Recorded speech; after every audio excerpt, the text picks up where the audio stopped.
व्यक्तिगत विकास का न एक बहुत ही अजीब लेकिन कड़वा सच है। वो ये कि जब कोई खुद को बेहतर बनाने की कोशिश करता है तो अक्सर उसके अपने ही लोग उसके खिलाफ हो जाते हैं। आज हम इसी मुश्किल सच्चाई को जरा समझने की कोशिश करेंगे।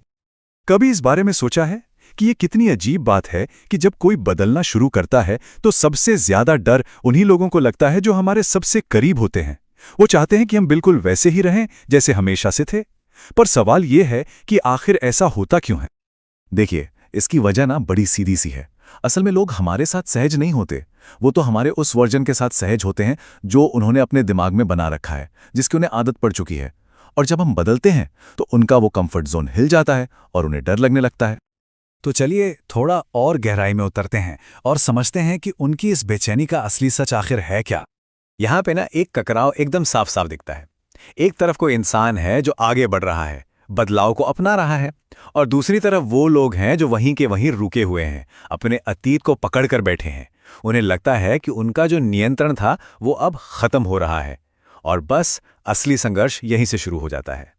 सच तो ये है कि जब कोई बदलता है ना, तो वो सामने वाले को उनके ठहरे हुए होने का एहसास दिला देता है। आपका आगे बढ़ना उन्हें उनके रुके होने की याद दिलाता है। और ये जो तुलना है ना, ये उन्हें अंदर ही अंदर परेशान करती है। और इसीलिए वो कोशिश करते हैं कि आपको भी वापस वहीं खींच लाएं जहां वो खुद हैं। और फिर जब ये बेचैनी बहुत ज्यादा बढ़ जाती है तो ये बाहर निकलती है। कैसे? आलोचना के रूप में, तानों के रूप में। देखते हैं जरा कि जब दुनिया बोलती है तो क्या होता है। ये एक ऐसी सिचुएशन है जिसमें जीतना नामुमकिन सा लगता है। मतलब अगर कोई बेहतर बनने की कोशिश करने लगे तो लोग क्या कहेंगे? अरे ये तो फेक है, देखो कितना दिखावा कर रहा है। उन्हें यकीन ही नहीं होता कि कोई सच में भी बदल सकता है। और मजे की बात देखिए, दूसरी तरफ अगर कोई अपनी बाउंड्रीज सेट करना शुरू कर दे या ना बोलना सीख जाए तो तुरंत टैग लग जाएगा। अरे ये तो बहुत बदल गया है, घमंडी हो गया है। मतलब चाहे कुछ भी कर लो, लोगों की आलोचना के लिए तो तैयार रहना ही पड़ेगा।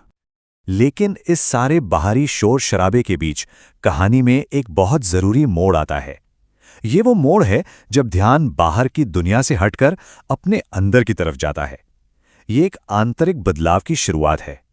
ये वो पॉइंट है जब एहसास होता है कि अब दूसरों को कुछ समझाने की जरूरत नहीं है, अब बस खुद को समझाना है।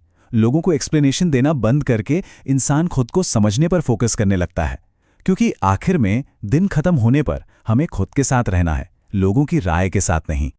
और इस अंदरूनी बदलाव से ना कुछ बहुत गहरी बातें समझ आती हैं। पहली चीज कि 24 घंटे 7 दिन हम सिर्फ और सिर्फ अपने साथ होते हैं। दूसरी कि कभी-कभी कुछ लोगों को खो देना ही खुद को पाने का रास्ता होता है। और तीसरी और सबसे जरूरी बात, जो लोग हमारे बदलने पर हमें छोड़कर चले गए वो हमारे अतीत का हिस्सा थे, हमारे भविष्य का नहीं। ठीक है, ये सब समझ आ गया, पर अब सवाल ये उठता है कि इस नई समझ के साथ आगे कैसे बढ़ते रहा जाए, इस रास्ते पर टिके कैसे रहा जाए। तो देखिए, सच्चा साथी कौन है?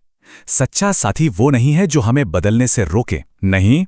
सच्चा साथी वो है जो हमारे बदलने पर हमें छोड़े नहीं, बल्कि हमारे साथ बदले, जो हमारे ग्रोथ को समझे, उसकी इज्जत करे, उससे डरे नहीं। तो फिर असली बुराई किस चीज में है? क्या बदलने में कुछ बुरा है? बिल्कुल नहीं।